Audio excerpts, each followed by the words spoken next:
human rights. Therefore, the idea of this event is to organize all of those threads and to make some sort of understandable picture of what's going on in overall in digital policy. We have colleagues here in Geneva. We have colleagues who are following online, and in a few hubs, in a hub in Jakarta, in Tunisia, Rio, and Southeast Europe hub in Belgrade. And welcome to all of you.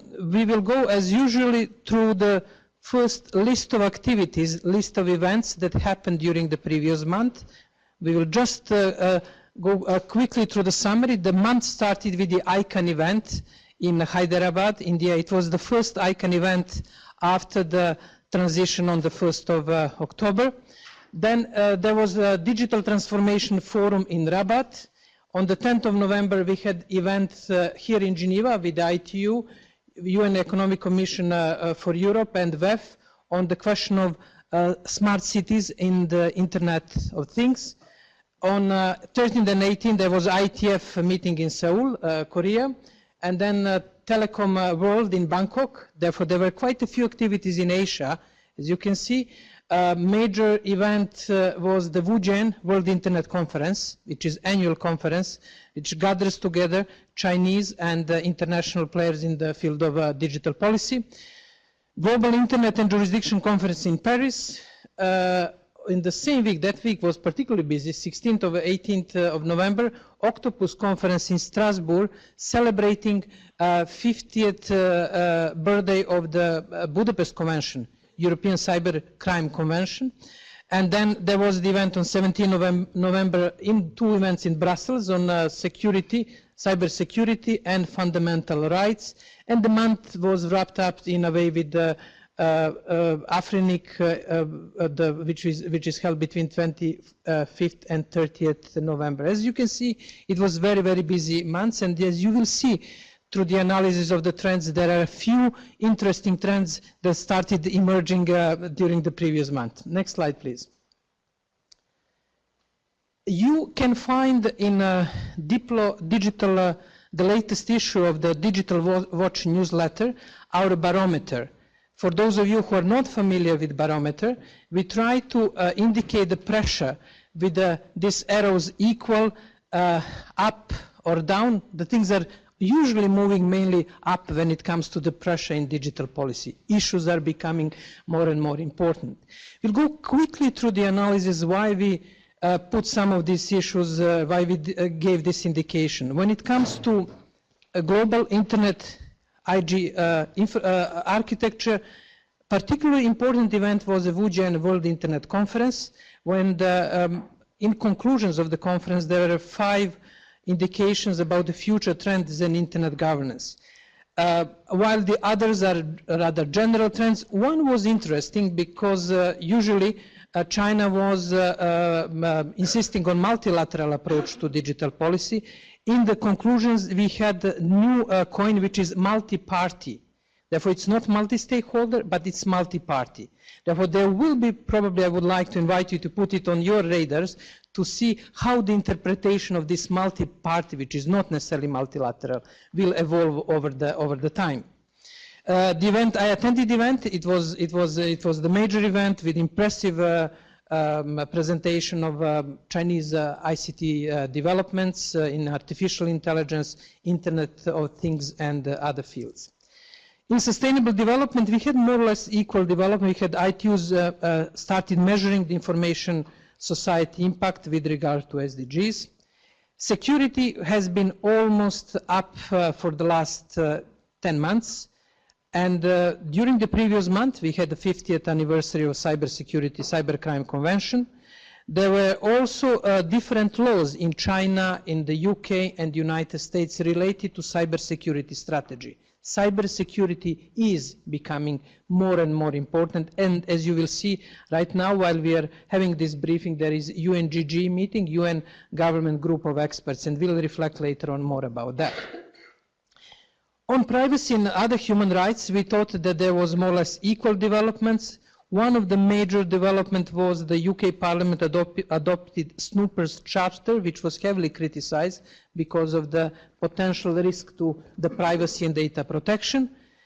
There are also challenges for the US Privacy Shield, which replaced safe harbor arrangements. It's coming from France. Their challenges are mainly on the legal grounds. Next major development was related to infrastructure. China built a 712-long quantum computing line between Shanghai and Hefei. I'm sorry for pronunciation. I improved my pronunciation of Chinese names during the visit in Wujian, but still I'm not sure I pronounce it correctly. Quantum computing, as you know, could create major shifts when it comes to the cybersecurity, data protection, and privacy. And this was the major development, this line, which is 700 kilometers and more long. On the question of net neutrality, we have now more and more intensive debates in UK, in Canada, on the question of zero rating and the question of challenges for net neutrality coming from the various, therefore, as you know, from the previous briefing, the major discussions were in developing countries, in particular in India, but this is shifting more towards developed countries, in this case Canada and the US. On e-commerce and economic issue, the major breakthrough was a China-Pakistan proposal to solve the impasse that currently exists in e-commerce negotiations in WTO. As you know, this is one of the controversial topics, but something has to be done till the ministerial conference, WTO ministerial conference next year in Buenos Aires. And there are different views. Some countries argue that the new mandates on e-commerce should be introduced. Other countries are much more conservative about this. In particular, developing countries see the risk that e-commerce may take the focus of WTO from the other developing, the so-called Doha round related issues. And China and Pakistan proposed to focus on more on facilitation of cross-border trade in goods and services, and focusing more on questions like payments and customer protection. And we have to see how this will develop in the forthcoming period. On jurisdictional legal issue, and we'll focus more on this, there is a major development was Russia's blocking of LinkedIn over the question of data localization. We'll focus on it more. And lastly, there is IANA transition, a relatively quiet period after the meeting in India, and few proposals on the question on accountability. This is the barometer. Now, based on barometer and developments that our team of 30 curators surveyed throughout the month, we identify 5 major trends. These 5 major trends, next please, are outlined in the newsletter, which you can have it as a printed copy here, or you can download it online from a GIP website. Next, please. Those are the 5 trends. We start with the major developments, major political developments during the previous month, which was the US elections and elections of the President-elect Trump. As always, whatever is happening in the United States is of ultimate importance for the global governance, and in particular for the digital policy and digital developments. Here we notice 2 major developments. One is the impact of the social media on the results of election. And there is a big discussion about so-called false news and misuse of social media, in particular Facebook, by some campaigners to create false news and the false dynamics in this field. Internet companies are discussing it intensively, and they're trying to find a solution how to address this issue. They're not in that simple situation, because if they intervene and if they try to find some solutions, they will de facto move into the content management, which they've been very, very careful to avoid throughout the history of social media developments. Another development was a letter from 40 internet companies to President-elect, outlining policy priorities which they see as important in particular for the internet industry, which we call Silicon Valley, if we can locate it geographically. Obviously, like with many other issues, the new policy of the President-elect Trump is unclear when it comes to the digital policy. There are few hints, but it is in making, and we'll probably have to wait for the next 5 or 6 months to get a clear idea in what direction it will move. But obviously there is a concern in Silicon Valley because the previous administration was very supportive of the internet industry, and that letter was early sign, and they're trying to guide the process as much as they can. This is about developments related to US elections and the role of intermediaries in digital policy. Next. As I indicated, Russia blocked the LinkedIn from operating in the country after breaching information law, newly introduced Russian law that data of the social media providers and internet companies should be located at the Russian soil. And what I heard from our curators and consultations, they entered into discussion with various internet companies, and apparently LinkedIn didn't observe this new law, and Russian authorities blocked access to the LinkedIn. Now discussion is going on. There is a negotiation between LinkedIn and the Russian authorities. But it is extremely important for us that it is a clear sign the discussion of data localization, which was abstract in the past, is becoming very tangible. Therefore, countries are trying to impose rules and laws.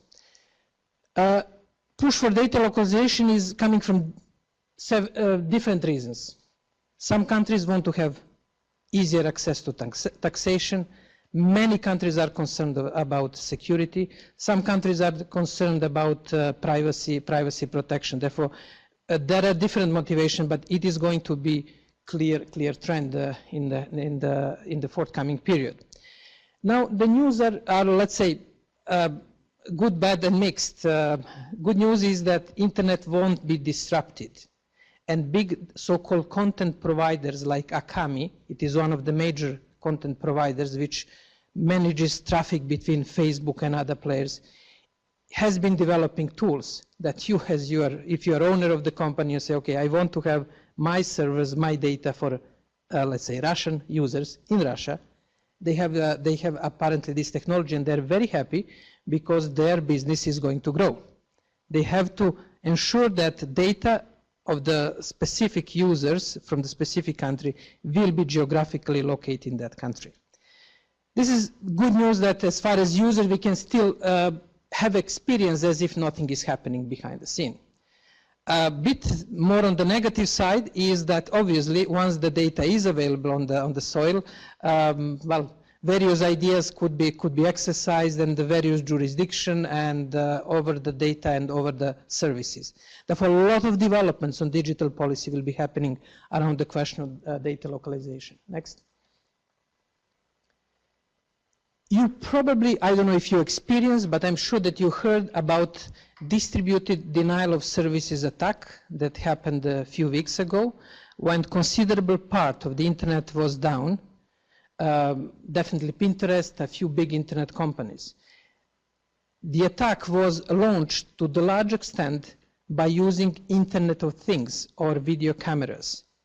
As you know, any device which is connected to the internet and which has IP number can be used for potential internet attack. Denial of services attack works in the way that particular website, let's say Diplo website, don't get the idea to attack us with denial of services attack, could receive many requests for the page, and the server cannot process it, and it is de facto congested, and it de facto becomes unfunctional. It happened with Estonia in 2007 when they were exposed to denial of services attack. Now, the new development here is that traditionally so-called bot computers which are taken by hackers and which are used for the denial of services attacks were our standard computers, notebooks, PCs, iPhones, iPads. Now, for the first time, we have use of the so-called Internet of Things devices, like cameras. We can expect that refrigerators, whatever becomes part of Internet of Things could be used as a potential backdoor for launching the denial of services and other attacks.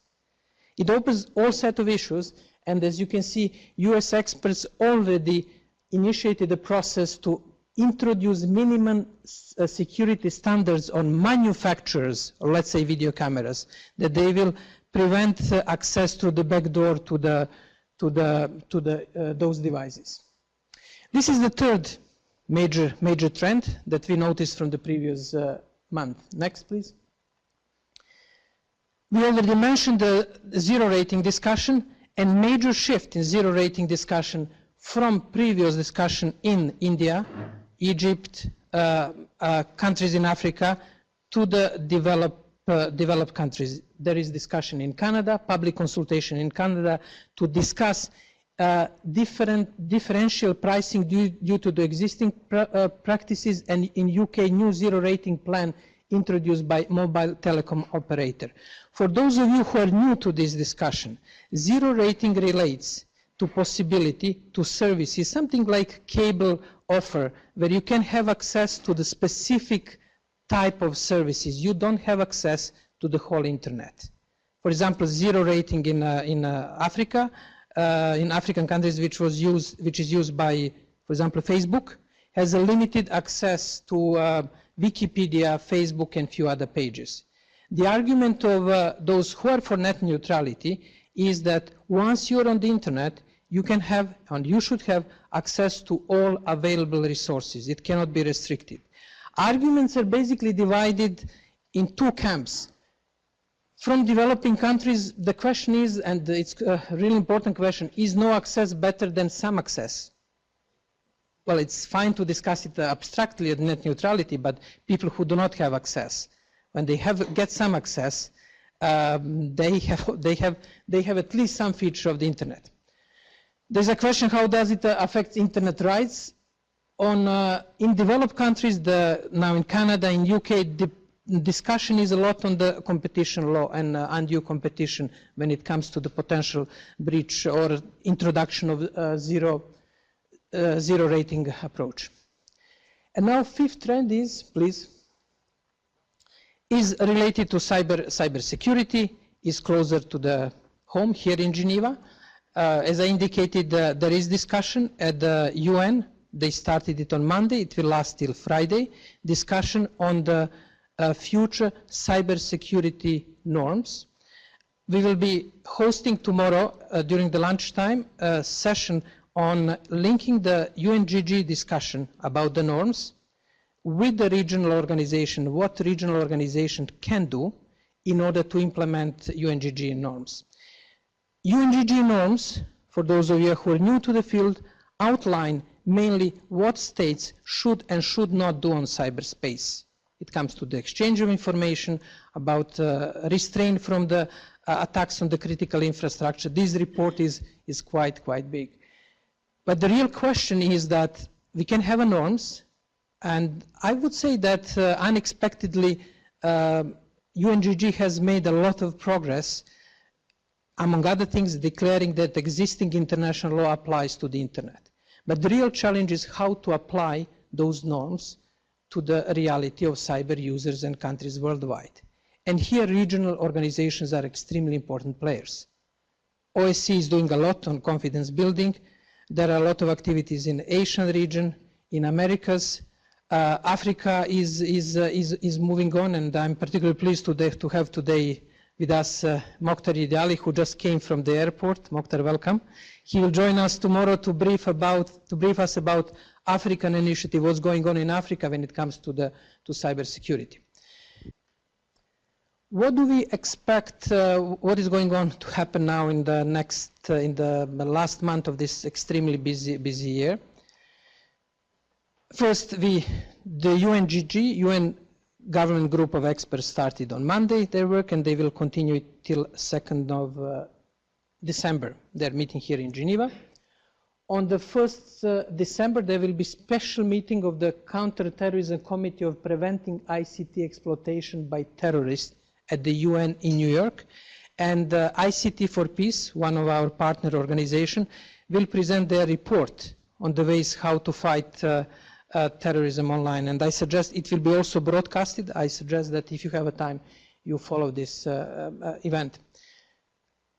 Also on Thursday, there will be European Data Protection and Privacy Conference in Brussels. Another conference in Brussels, Brussels will be busy, is on the International Trademark Association Digital World Conference. They will also discuss impact of the latest developments on the trademark industry. 6th and 7th December, ITU focus group on the digital financing services here in Geneva. Whole week between 6th and 9th of December, 11th Internet Governance Forum in Guadalajara in Mexico. I'm sure that quite few of you will be attending this meeting. On the 8th of December, ITU workshop on digital financing services and financial inclusion, and the last major event will be IEEE World Forum on Internet of Things in Reston, United States, and one of the topics will be security and Internet of Things. As you can see, everything is interconnected in digital world, and the more technology develops, the more this interconnection are becoming important.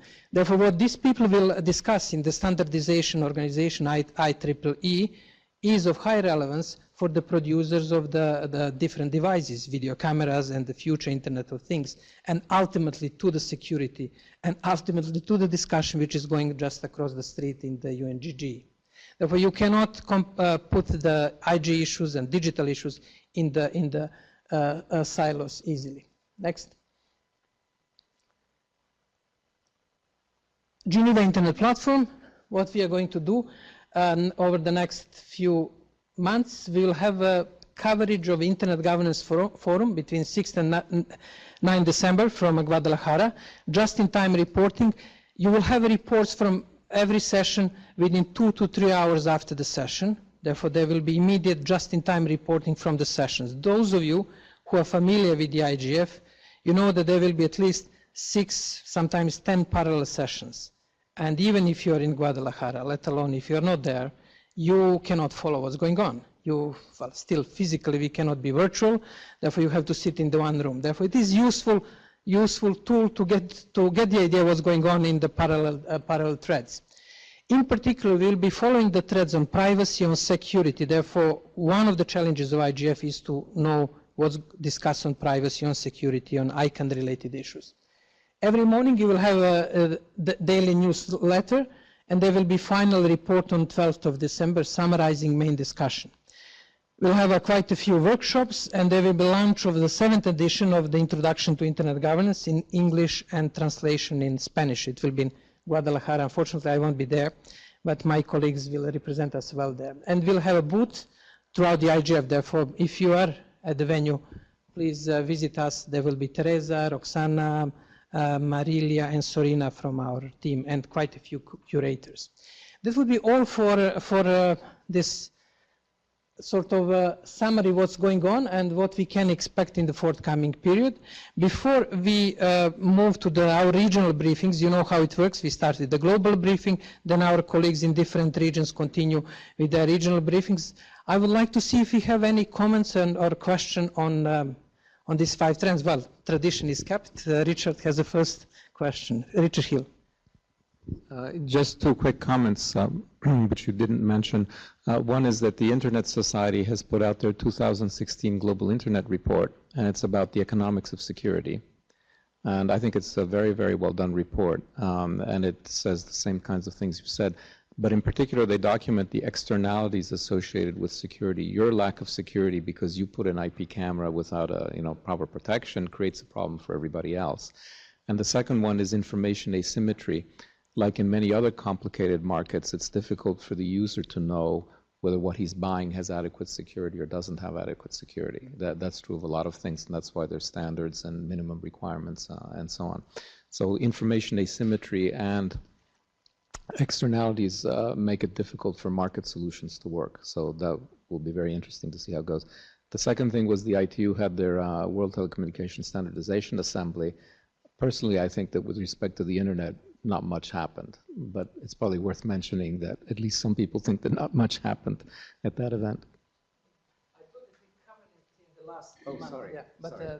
that's fine. But this reference to the externalities and the information asymmetries is extremely, extremely important. And it brings some analogies, let's say, with the work of WHO, and the question of personal health is not just the personal question, but it's also the question of potential broader interest, and especially when it comes to epidemiology and infections. Therefore, there will be interesting developments around externalities, security externalities, but also economic, as you indicated.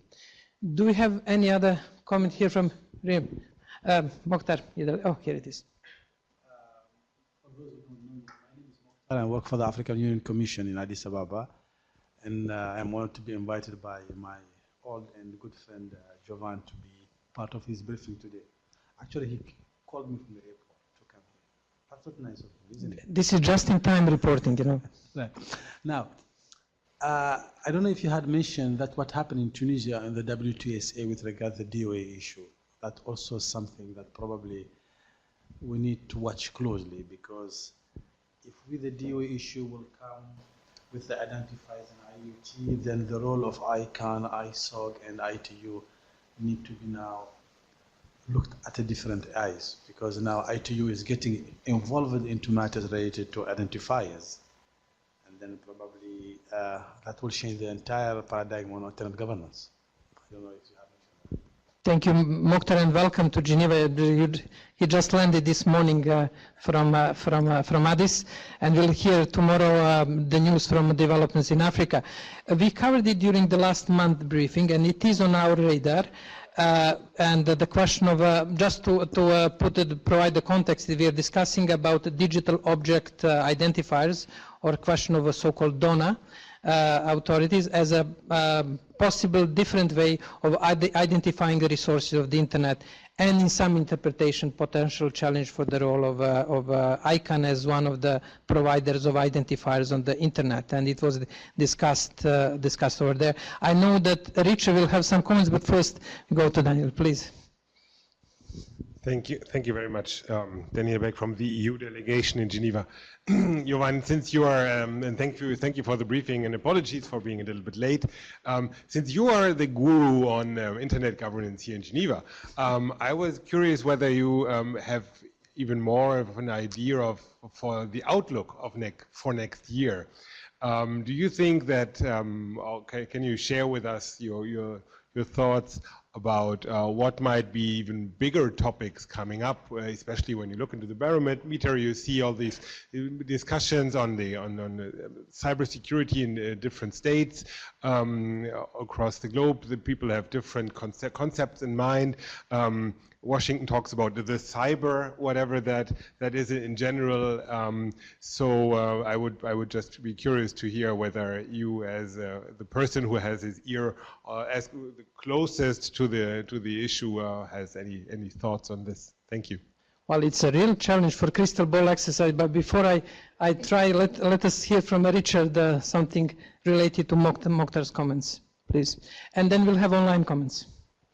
Yeah, I just wanted to make a point. You said, and many people do, the ITU is moving into identifiers. It's wrong. The ITU has always been into identifiers. Huh? Every one of you is using an ITU identifier right now because you have a mobile phone. And in fact, the telephone numbers, although most of you don't know that, telephone numbers are probably today the most used identifier for IoT devices that are not fixed to a network. If they're fixed to a network, they tend to just use the IP address, like the IP camera. But if it's something that moves around, like a car, for example, it's actually probably using GSM to make its M2M connection, so it's using telephone numbering stuff. And that was not much discussed at the conference, but it did come up. When some people said, oh, let's use DOA, other people, including me, because that's why I went, said, well, wait a minute, guys. We already have the whole telephone numbering system, which is being used and will surely be used more. And there are other ways to do it. You could use MAC addresses, you can use IP addresses, and so on. So in the end, the conference, I think, wisely decided not to favor any particular technology, and that will be further discussed in various places, including ITU. Thank you, Richard. We have Christiane over there, and then we will have questions from our colleagues online. She's behind the camera. I'll just, don't move the camera. I want to hear the answer to Danielle's question as well, but I was wondering if you had any feedback from the Wuzhen conference as well in China this year. Okay. Okay, fine. Let me just answer. I think the question of identifiers we in a way discussed. Well, the crystal ball exercise, I wanted you to come to the last session and to hear what will happen, but let me just give you the few hints in what direction, what we are identifying as a trends. One trend that we identified at the beginning of the year was the growing importance of courts in the digital policy. And it is moving faster than we thought, and I would expect acceleration. Basically, the story is very simple. If the citizens do not have any other tool to protect their rights, they will approach their national courts, only in the case of European Union courts. And as we know, when it comes to privacy shield, right to be forgotten, quite a few issues related to the work rights, the whole list of the judgments of European Court of Justice are becoming de facto policy shapers of the global digital policy. Indonesia adopted, for example, right to be forgotten rules, and many countries and many regions are following what's going on in Europe, especially in relations between European authorities and the major internet companies, and trying to implement different policies. Therefore, that's one clear trend which one can accelerate. And the solution is very simple. If there are no policy solutions, people will go to the courts, they have right to justice, and they have to protect their rights. This is the first clear trend. Second clear trend which comes from Wuzhen, and I will combine the answer, is China is coming to the global digital policy scene. It was the clear message from the Wuzhen. It was concluded in the findings that China wants to play a much more prominent role in global digital policy. In particular, in the field of e-commerce and development. That's the clear message, and that was explicitly indicated, and it was clearly seen how it is. And we can see already the first initiative, Chinese initiative, China-Pakistan initiative in WTO on e-commerce.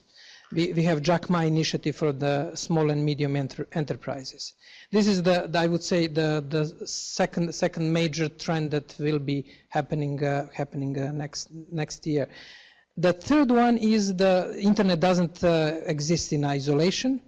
There will be more and more realpolitik influenced by the outcomes of different elections recently, different developments, forthcoming elections. This means that some innovative aspects of internet governance will be quite challenged, and all question of the high inclusiveness and participation will have I would say difficult battle with the traditional realpolitik role of the national governments. Therefore, that's one trend which is coming also clear, and I would say not only in the traditional division multi-stakeholder countries versus intergovernmental countries, but there are also changes in this kaleidoscope happening all over the place. That will be that three elements. Is it fine for the crystal ball exercise? But we'll have more elaborate. Don't miss our briefing then in January. Okay, Christiane, please. Thank you, Jovan. Actually, one more thing perhaps that I would mention is there was in Paris 2 weeks ago, I believe, a conference called Internet and Jurisdiction. And I had the good fortune to be able to attend it, and I thought I'd share a little bit what we talked about over there. We looked at these questions of internet and jurisdiction specifically for data, content, and domain. I think the couple of takeaways that I've got from that, one of them is that there's clearly no appetite for some sort of international treaty or legally binding instrument. That was very obvious during the meeting. The other thing is that there is recognition that, for instance, when you talk about investigations, that MLATs at the moment are perhaps not fulfilling the mandate of facilitating data exchange in the course of an investigation. So we need to find mechanisms to make to make law enforcement agencies and service providers more reactive to requests that may come for information. So that is something that the International Jurisdiction Group want to look at. We also, there was a lot of discussion on the roles of intermediaries, internet service providers. Now, are they becoming enforcers? And when they're becoming enforcers, which law are they enforcing? Are they enforcing the law of where their headquarters are based or where their product is distributed? And that is an issue where I think that there was kind of a split in the room where the service providers that were there were saying, hey, we're just a business. We're not here to do the law. And then you had at the other side some governments and some NGOs saying, well, you've got this product. You have a moral or ethical role to play in making sure that you're not violating the laws or the human rights declaration or things like that. So that is a discussion that will need to continue. Internet and Jurisdiction have actually compiled a huge database of cases involving internet and jurisdiction, and it's all available on their website. So if this is a topic that interests you, I would highly encourage you to consult it. Thank you. Thank you, Christiana, for update. We have a short text covering jurisdiction in the newsletter on the, I think, page 7, and I was also positively surprised by the coverage of work on the question of jurisdiction in China in the smart courts. Well, they have 300,000 attorneys and artificial intelligence systems for analyzing the court cases, and the overall discussion on the jurisdiction is also interesting in that place. After my visit to China, I wrote a short text on the Chinese philosophy and internet governance, what we can learn. Therefore, that was another parallel development which was happening during the Paris conference as well. Barbara, thank you for your patience. Our online colleagues, it's in a very unfair that people who are here physically, they have the advantage, but this is how it happened today. Barbara, please. Barbara is our remote or in situ moderator. So online we didn't have that many questions, but we had a very, very lively discussion related to the first trend, the role of intermediaries, especially that which came up in relation to the US elections, and their responsibility for the content published on their platforms and whether this should or can even be regulated. We were especially talking about false news, and Foncham indicated that this is a serious global problem, and Barun added that this is not just a problem online, but it's leading to racial and communal riots happening due to false information, mostly in developing countries. However, not everyone agreed that this should be a reason for censoring and filtering. Among other people, Gregana said that these platforms are not responsible. They can and should sometimes help, but they are not responsible. Otherwise, we will end up with large-scale censorship. Whereas other people said that maybe some degree of censorship and filtering is needed. So in the end, I think it is well summarized by Romina, who quoted the famous Facebook relationship status, it's complicated. So. Thank you, Barbara, for this concise summary. I think with this comment, we'll close today, what we call it now, Cyber Tuesday briefings. I would like to invite you for our next Cyber Tuesday briefing. As you know, we do it every last Tuesday in the month. And we do it here in Geneva, and we have also hubs. We have our colleagues online whose comments we just heard, but also we have small gatherings in Jakarta, Rio, Tunisia, and Belgrade for Southeast Europe.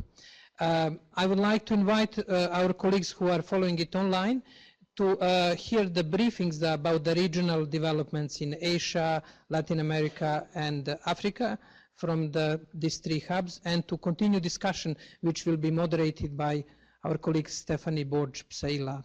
Stephanie is based in Malta. You see, Diplo is all over the place. They're part of the team in Malta, Belgrade, and this is the real internet and networking team. Thank you very much for joining us. Thank you for a great discussion, great updates from the different events. I wish you successful and interesting and creative December at various IG events. All the best and a good continuation of online discussion. Excellent. All right, so 3 things are happening now. As Jovan described, the Geneva hub will continue their own discussions. There is also a Southeastern Europe hub who will also continue their discussions. Maybe Arvin, you can post the link to whoever is interested in following the Southeastern Europe discussions. They are in another room. And meanwhile here, so please stay with us, we will have the interventions from 3 hubs.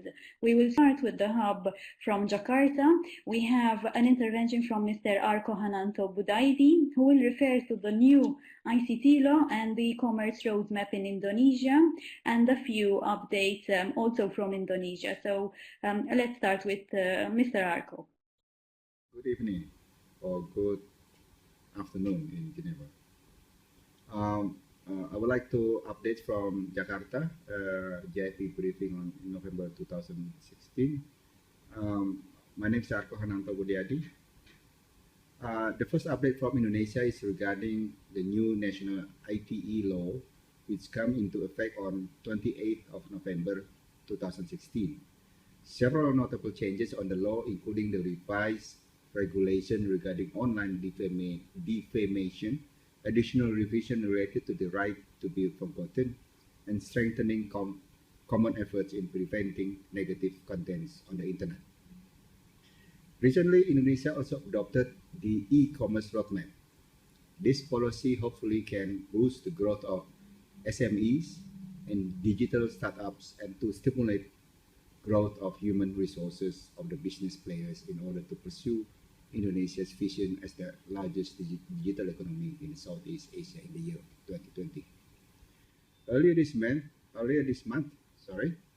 the Indonesia National Dialogue on the Internet Governance Forum, or IDIGF, was held in Jakarta on 15th of November 2016 with the theme Towards Indonesia's Digital Sovereignty and Resiliency.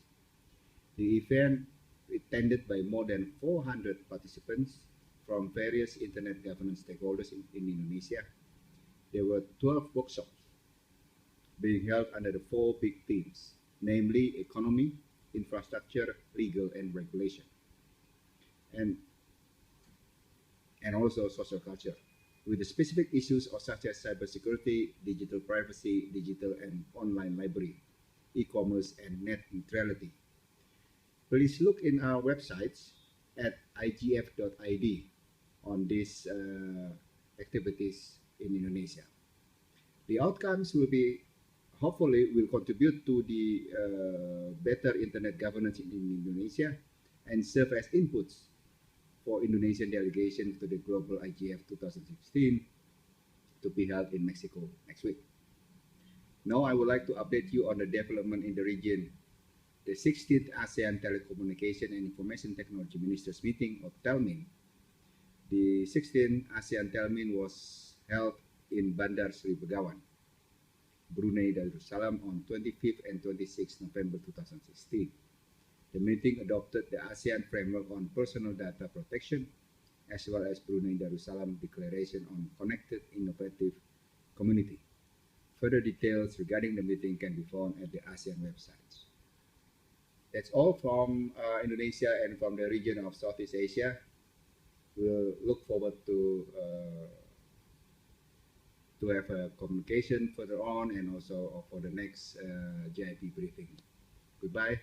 We now have Mr. Luca Belli, who is the head of internet governance at the Getulio Vargas Foundation in Brazil. And Luca will be summarizing the updates from the Brazil hub meeting. They had the hub meeting yesterday, and they discussed various developments from Costa Rica, from Brazil itself. So Luca will summarize those discussions. Good morning, Jovan. Good morning to everyone. We had a very interesting webinar analyzing digital policy in Latin America. We started with an international guest, Maileana Mendez from Sutel, the telecom regulator in Costa Rica, that provided us a very good analysis of the Costa Rican market since it has been open to competition in 2009. the market is now thriving and leading Latin American ranking with regard to access and connectivity.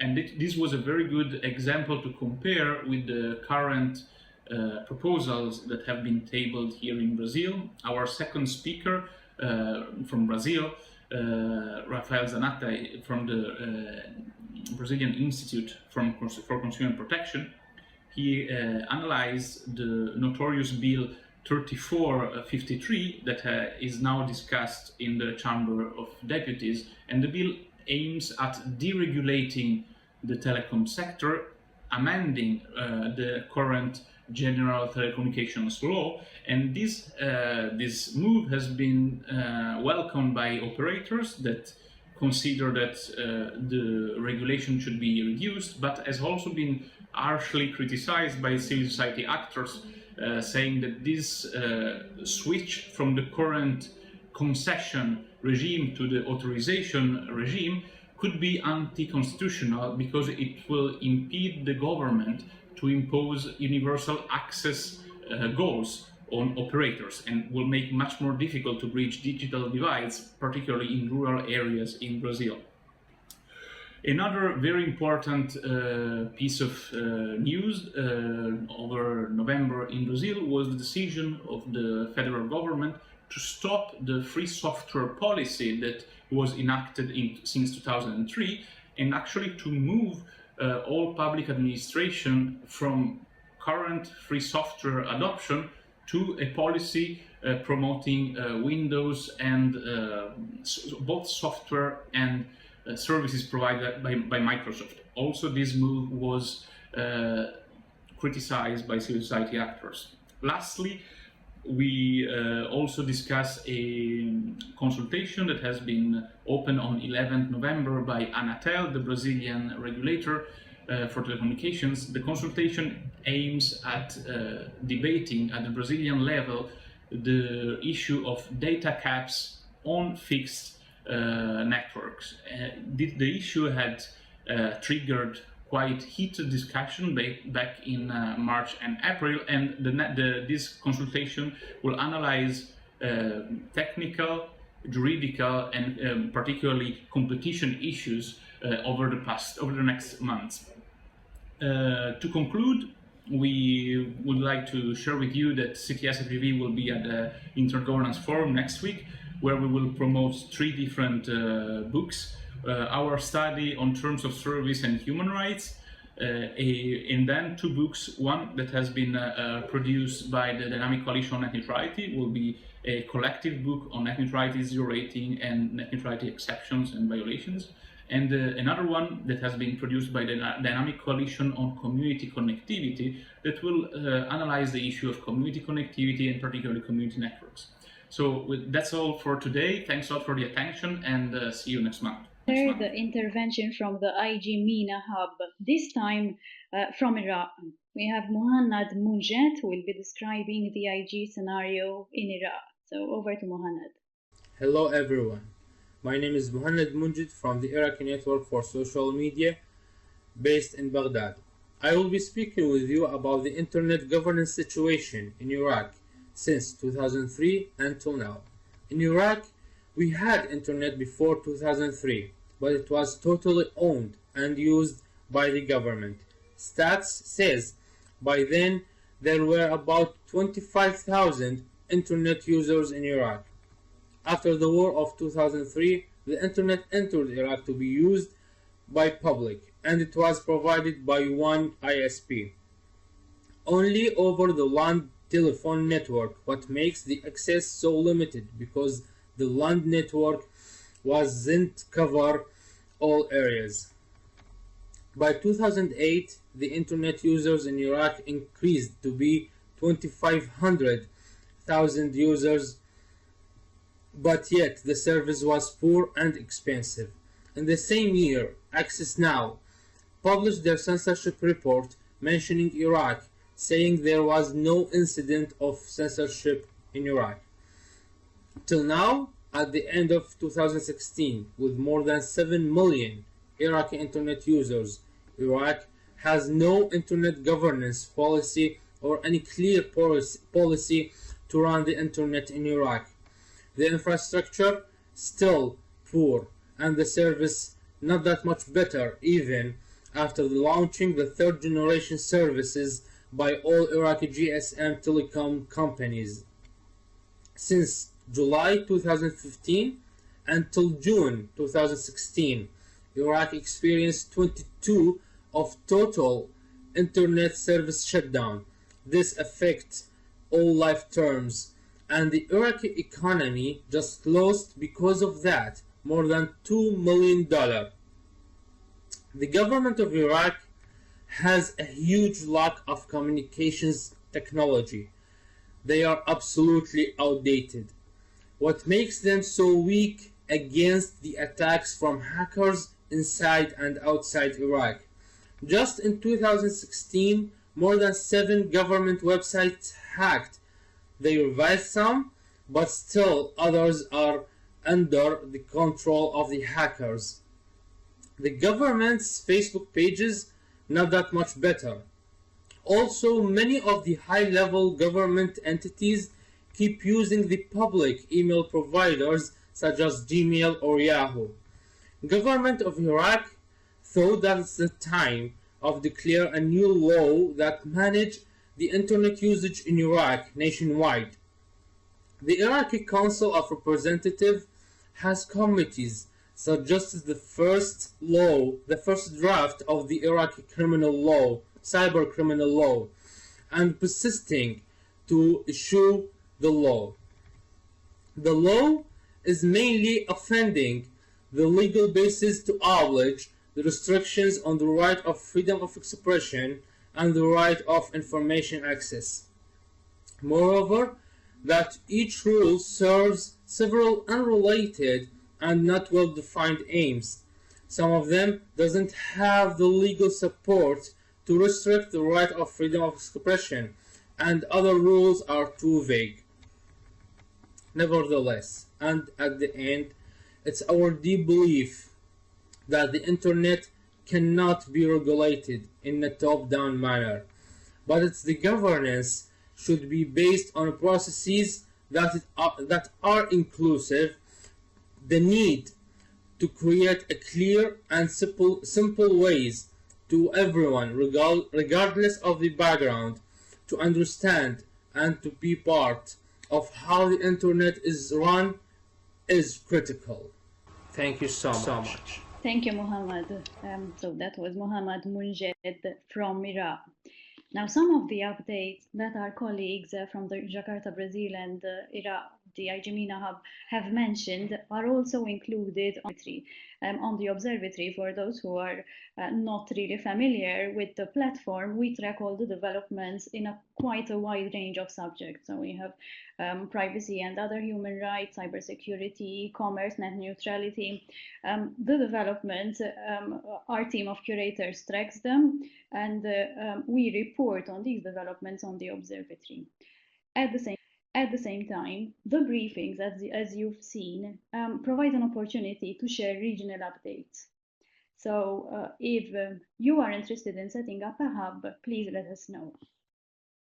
A few announcements for the upcoming IGF. I'm basically reiterating what Jovan has just said.